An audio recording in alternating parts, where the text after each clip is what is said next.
ಎಲ್ರು ಸಾವಧಾನವಾಗಿ ತೃಪ್ತಿಯಾಗಿ ಊಟ ಮಾಡಿ. ಏನು ಯಾರು ನಿಮ್ಗೆ ಸೇವೆ ಮಾಡಬೇಕು ಅಂತಾನೆ ಎಲೆಕ್ಷನ್ ಅಣ್ಣನ. ನಿಂತ್ಕೊಂಡಿದ್ದ. ಆಯ್ತು ಸರ್ ಒಂದು ಫೋಟೋ ತೆಗಿರಿ. ಇರಿ ಹೋಗಿ.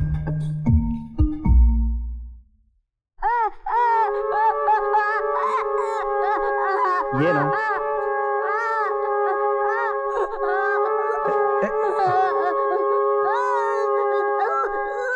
ನನ್ ಗಂಡನ್ ಕಳ್ಕೊಂಡೆ ಬದುಕಿರ್ಲಿ ನಾನು.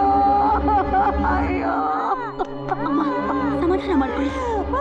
ಇಲ್ಲ ಬೇಡ ಬೇಡಪ್ಪ ದೇವ್ರೆ. ಈ ಜೀವನ ಮೊದ್ಲೇ ಮಳೆ ಇಲ್ಲ, ಬೆಳೆ ಇಲ್ಲ, ತಿನ್ನಕ್ ಕಾಳಿಲ್ಲ, ತಗೊಂಡಿರೋ ಸಾಲ ತೀರ್ಸಕ್ಕಾಗ್ದೆ ಹೊಲಕ್ ಕೊಡಿ ಔಷಧಿ ತಗೊಂಡ್ ಸತ್ತಿದ್ಯಲ್ಲ. ಈಗ ನಿನಗ್ ನ್ಯಾಯನ? ನಾನು ನನ್ ಮಗ ಹೆಂಗ್ ಬದುಕಿರ್ಬೇಕು ಹೇಳು? ಹೆಂಗ್ ಬದುಕಿರ್ಬೇಕು ಹೇಳು? ಇಲ್ಲ, ನಾ ಬದುಕಿರಕ್ಕಿಲ್ಲ. ನೀ ಹೆಂಗಿಸ ತಗೊಂಡ್ ಸತ್ಯ, ನಾನು ಹಂಗೆ ಸಾಯ್ತೀನಿ. ನಾನು ಸಾಯ್ತೀನಿ.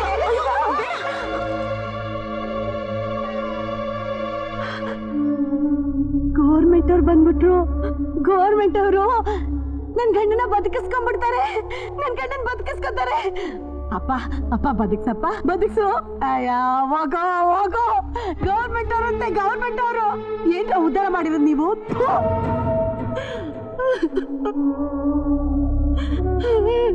ಇನ್ನು ಎಷ್ಟು ಜನ ಹೆಣ್ಣದ್ರನ್ನ ಮುಂದೆ ಮಾಡ್ಬೇಕು ಅಂತಿದ್ದೀರೋ?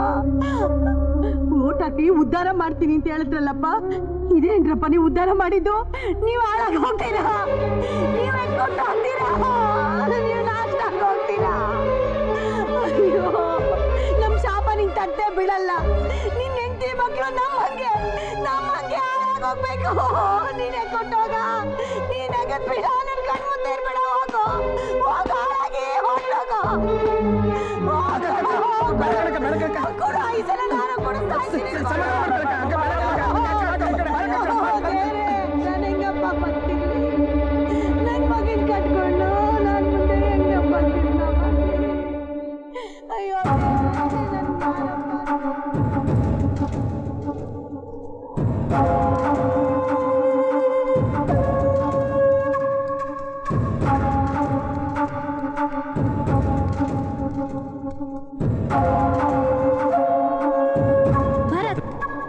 ನನ್ನಿಂದ ಏನ್ ತಪ್ಪಾಗಿದೆ? ಆ ಹೆಂಗಸು ನನ್ ಮೇಲೆ ಯಾಕೆ ಶಾಪ ಹಾಕಿದ್ಲು? ಒಂದು ಪುಷ ಕೊಡಿದ್ ನನ್ ಯಾಕೆ ಕೇಳಿದ್ಲು? ನೀವೀಗ ಈ ಊರಿನ ದೊರೆ. ಒಳ್ಳೇದಕ್ಕೆ ನಿಮ್ ಪಾಲು ಎಷ್ಟಿದ್ಯೋ ಕೆಟ್ಟದಕ್ಕೂ ಅಷ್ಟೇ ಇದೆ. ನಕ್ರೋ ಜನ ನಿಮ್ ಹತ್ರ ಬರ್ತಾರೆ, ಹತ್ರ ನಿಮ್ ಹತ್ರ ಬರ್ತಾರೆ. ಸಮಾಜ ಸೇವೆ ಅಂದ್ರೆ ಹೂವಿನ ಹಾಸಿಗೆ ಅಲ್ಲ. ಬೇಡ, ನನಗೆ ಈ ನಾಯಕನ ಪಟ್ಟಾನೇ ಬೇಡ. ನನಗೇನು ಅರ್ಥ ಆಗ್ತಿಲ್ಲ. ಜನ ಯಾಕೆ ಸಾಯ್ತಿದ್ದಾರೆ, ಯಾಕೆ ಬಡತನದಲ್ಲಿ ನೆರಳಾಡ್ತಿದ್ದಾರೆ? ನನಗಿದು ಯಾವುದು ಬೇಡ. ಭರತ್, ಹೋಗೋಕ್ ಮೊದಲು ಆ ಕಡೆ ನೋಡಿ.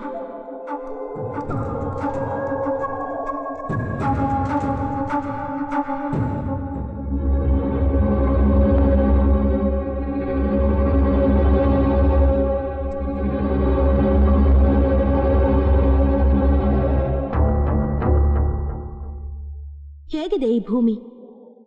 ಇದ್ದು ಸತ್ತಂತಿದೆ ಅಲ್ಲ? ಈ ಭೂಮಿ ಗಂಟ್ಲಿಗೆ ಒಂದೇ ಒಂದು ತೊಟ್ಟು ನೀರು ಬಿದ್ರೆ ಉಸಿರಾಡುತ್ತೆ, ಜೀವ ಉಳಿಯುತ್ತೆ. ಈ ಮಣ್ಣಿಗೆ ಹಸಿರಿನ ಮೇಲೆ ಗೊತ್ತಾಗ್ಬೇಕು, ರೈತರು ಬದುಕಬೇಕು.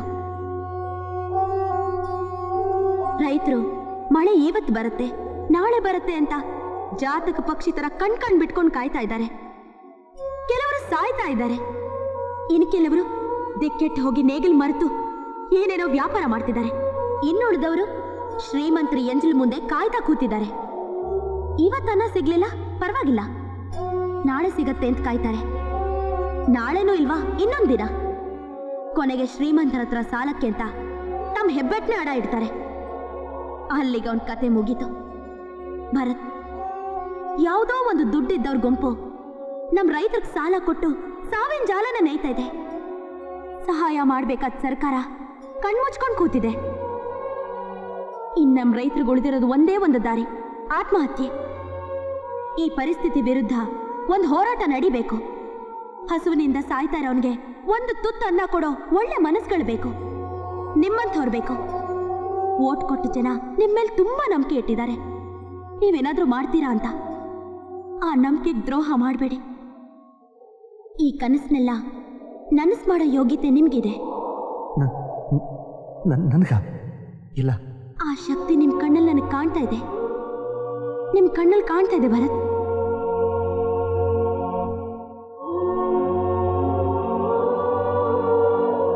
ಏಳು 2031.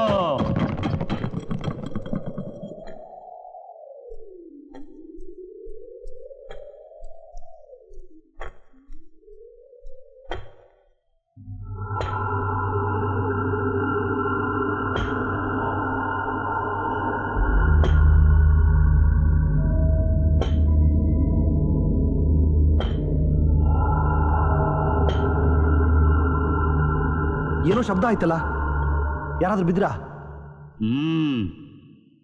ಬಿದ್ರು ಹೇಳ್ತಾನೆ ಇರ್ತಾರೆ. ನಾನು ಇದನ್ನು ಕಟ್ಟು ಮುಗಿಸೋಷ್ಟ್ರಲ್ಲಿ ಎಲ್ಲ ಇದ್ರಲ್ಲಿ ಬಿದ್ದು ಸಾಯ್ತಾರೆ. ಏನ್ ಕಟ್ತೀರಿ? ಕಟ್ತೀವಿನಿ, ಆಕಾಶದ ಎತ್ತರ ಕಟ್ತೀವಿನಿ. ಸಾಲದ ದೇಶ, ಸರ್ಕಾರದಲ್ಲಿ ದುಡ್ಡೇ ಇಲ್ಲ. ಪಾಪರ್ ಸರ್ಕಾರ. ಅದಕ್ಕೆ ನಾನೇ ಕಟ್ತೀವಿನಿ. ಕೆಟ್ಟವರೆಲ್ಲ ಮುಳುಗೋಗ್ತಾರೆ, ಒಳ್ಳೆಯವರೆಲ್ಲ ತೇಲು ಬಿಡ್ತಾರೆ. ಓಯ್, ನೀನು ಒಳ್ಳೆಯವನ ಕೆಟ್ಟವನ? ಒಳ್ಳೆಯವರು. ಹಂಗಾದರೆ ತೇಲು ಬಿಡ್ತೀಯ ಬಿಡು. ಹೇಯ್ ಹೇಯ್, ಇಲ್ಲಿ ಕಲ್ಲು ಹೊಡಿಬೇಡ ಅಂತ ಎಷ್ಟು ಸಲ ಹೇಳೋದು? ಸಾಹೇಬ್ರೆ ಕರೀತಾರೆ, ಸ್ಟೇಷನ್ಗೆ ಹೋಗೋಣ ಬಾ. ಏಯ್, ಕಳ್ಳನ್ ಹಿಡಿಯೋದಕ್ಕೆ ಯೋಗ್ಯತೆ ಇಲ್ದಿರೋ ಇನ್ಸ್ಪೆಕ್ಟ್ರು ಈ ಕಲ್ಲು ಹೊಡಿಯೋ ಕಲ್ಲಣ್ಣನ್ನ ಸ್ಟೇಷನ್ಗೆ ತಾಬ ಅಂತನ? ನಾನು ಬರಲ್ಲ, ಅವ್ರನ್ನೇ ಇಲ್ಲಿಗೆ ಬರ ಕೇಳು. ಕಲ್ಲು ಹೊಡಿಯೋದನ್ನ ಬಿಟ್ಟು ಆತ್ಲಾಗಿತ್ಲ ಕದ್ಲಲ್ಲ ನಾನು. ಒಳ್ಳೆ ಹುಚ್ಚಿನ ಸವಾಸ ಆಗೋಯ್ತು, ಅವ್ರನ್ನೇ ಇಲ್ಲಿ ಕಳಿಸ್ತೀನಿ. ಏಯ್, ಇಲ್ಲಿ ₹3 ಇದ್ರೆ ಕೊಟ್ಟು ಹೋಗೋ. ಯಾಕೆ ಅನ್ಕೊಂಡ್ಯಾ? ಸೂತಿಗೆ ಸರ್ ಮಾಡಿಸ್ಬೇಕಾಗಿತ್ತು. ಕೊಡು ಕೊಟ್ಟಿಯಲ್ಲ, ಹೋಗು.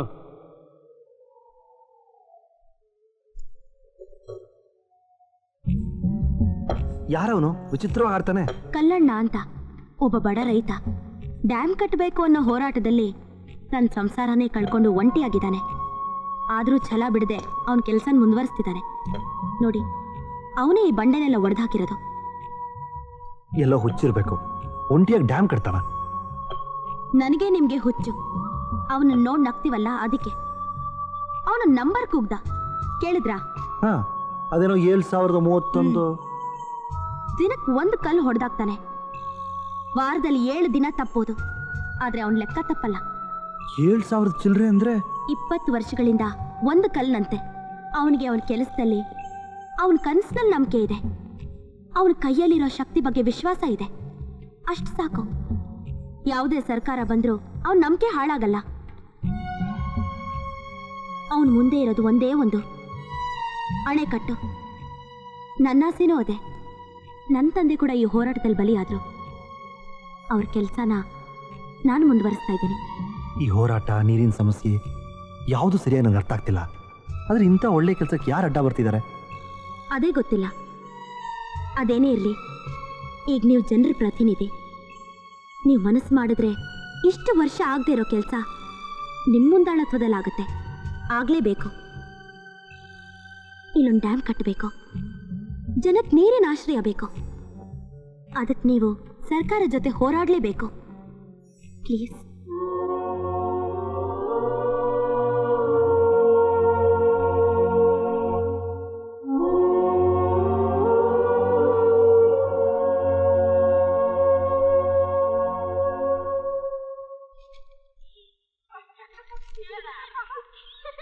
ನಮಸ್ಕಾರ.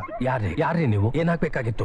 ನೋಡಿ, ಇನ್ಫ್ಲೂಯೆನ್ಸ್ ಅಂದ್ರೆ ಅದು ಸಾಧ್ಯವಿಲ್ಲ, ಗೊತ್ತಾಯ್ತೇನು? ಅದಲ್ಲ ಸರ್ ವಿಷಯ.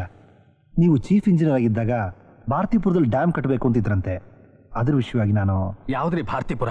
ನೋಡಿ, ಯಾವುದು ಡ್ಯಾಮು ಗೇಮು ನಂಗೆ ಗೊತ್ತಿಲ್ಲ. ಸುಮ್ಮನೆ ಹೊರಟೋಗಿ. ಸರ್, ನಾನು ನಿಮ್ಮ ಕನಸನ್ನ ನನಸು ಮಾಡಬೇಕು ಅಂತ ಬಂದಿದ್ದೀನಿ. ನಾನು ಭಾರತೀಪುರದ ಹೊಸ MLA ಭರತ್ ಕುಮಾರ್ ಅಂತ. ಸರ್, ಆ ಡ್ಯಾಮ್ ಪ್ರಾಜೆಕ್ಟ್ ಏನಾಯ್ತು? ಈಗ ಫೈಲ್ ಎಲ್ಲಿದೆ? ತಿಳ್ಕೊಂಡು ಏನ್ರಿ ಮಾಡ್ತೀರಾ? ಊರಿನ ಜನ ನೀರಿಲ್ದೆ ನೆರಳಾಡ್ತಿದ್ದಾರೆ. ಈಗಲೂ ಆ ಡ್ಯಾಮ್ ಆಗದೆ ಇದ್ರೆ ಇಡೀ ಊರೇ ಸ್ಮಶಾನ ಆಗೋಗುತ್ತೆ. ಏನಾದ್ರು ಮಾಡಬೇಕು ಅನ್ಸ್ತಾ ಸರ್ ನನಗೆ. ಅನ್ಸೋದು ಮುಖ್ಯವಲ್ರಿ. ಆ ಜಮಾನದಲ್ಲಿ ನನಗೂ ಹಾಗೆ ಅನ್ಸಿತ್ತು.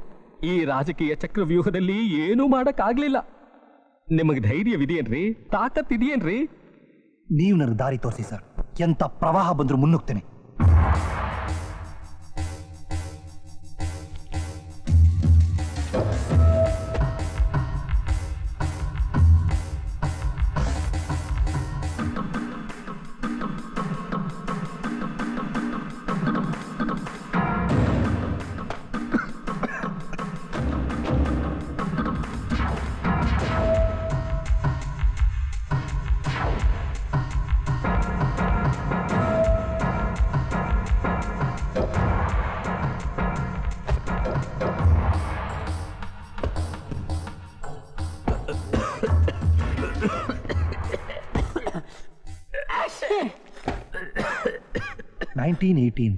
ಚಿಂತಾಮಣಿ ಡ್ಯಾಮ್.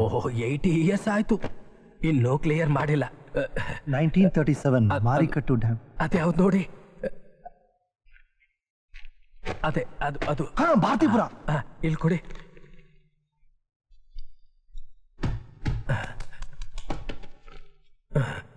ನೋಡಿ ಇದು ಕರೆಕ್ಟ್. ಇದು ನೀರಿಲ್ಲದ ಜನರ ಗೋಳು ಕಣಯ್ಯ. ಇದು 1969ರಲ್ಲಿ ಡ್ಯಾಮ್ ಕಟ್ಟುವ ಬಗ್ಗೆ ಪರಿಶೀಲನೆ ಮಾಡಿ ಅಂತ ಸರ್ಕಾರ ಆರ್ಡರ್ ಕೊಡ್ತು. ನಾನು ಕೂಡ ಶಿಫಾರಸ್ ಮಾಡಿದೆ. ಇನ್ನೇನು ಡ್ಯಾಮ್ ಕಟ್ಟು ಬಿಡಬೇಕು, ಅಷ್ಟರಲ್ಲಿ ಅಬ್ಜೆಕ್ಷನ್ ಬಿತ್ತು. ಯಾವಾಗ ಅಬ್ಜೆಕ್ಷನ್ ಬಿತ್ತು, ಈ ಫೈಲು ಸರ್ಕಾರದ ಕುಂಡಿ ಕೆಳಗೆ ಬಿದ್ದು ಗೆದ್ದಲು ಹಿಡಿದೋಯ್ತು. ಯಾವಾಗ ಗೆದ್ದಲು ಹಿಡಿದೋಯ್ತು, ಇದಕ್ಕೆ ಈ ರೂಮು, ಈ ಧೂಳು, ಇದೇ ಸೆಂಟ್ರಲ್ ಜೈಲು. ಇಂಥ ಒಳ್ಳೆ ಕೆಲಸ ಆಗೋದಕ್ಕೆ ಯಾರು ಸರ್ ಆಬ್ಜೆಕ್ಟ್ ಮಾಡಿ ನಿಲ್ಸಿದ್ದು? ದೇವರು. ಡ್ಯಾಮ್ ಕಟ್ಟೋ ಜಾಗದಲ್ಲಿ ರಾತ್ರೋರಾತ್ರಿ ಒಂದು ಗುಡಿ ಉದ್ಭವ ಆಗೋಯ್ತು. ಇನ್ನ ಡ್ಯಾಮ್ ಕಟ್ಟಿದ್ರೆ ಗುಡಿ ಮುಳುಗೋಗುತ್ತೆ, ಒಂದು ರಿಲಿಜಿಯಸ್ ರಿವೋಲ್ಟ್ ಆಗ್ಬಿಡುತ್ತೆ ಅಂತ ಮನವಿ ಬಂತು. ಡ್ಯಾಮ್ ನಿಂತೋಯ್ತು, ಫೈಲ್ ಜೈಲ್ ಸೇರ್ತು. ತನ್ನ 1000 ಎಕರೆ ಜಮೀನು ಎಲ್ಲಿ ಮುಳುಗೋಗುತ್ತೋ ಅಂತ ದೇವರು ಧರ್ಮದ ಹೆಸರಿನಲ್ಲಿ ನಿಮ್ 3 ಜನಕ್ಕೆ ನೀರು ಸಿಗದ ಹಾಗೆ ಮಾಡ್ಬಿಟ್ಟ. ಮಾಸ್ಟರ್ ಪ್ಲಾನ್ ಮಾಡ್ದ ಕಣಯ್ಯ, ಮಾಸ್ಟರ್ ಪ್ಲಾನ್ ಮಾಡ್ದ. ಈ ಮಾಸ್ಟರ್ ಪ್ಲಾನ್ ಮಾಡಿದಂತ ದೊಡ್ಡ ಮನುಷ್ಯ ಯಾರು ಸರ್? ನಿಮ್ಮೋರ್ ಸಾವುಕಾರ ಚನ್ನಬಸಪ್ಪ ಕಣಯ್ಯ.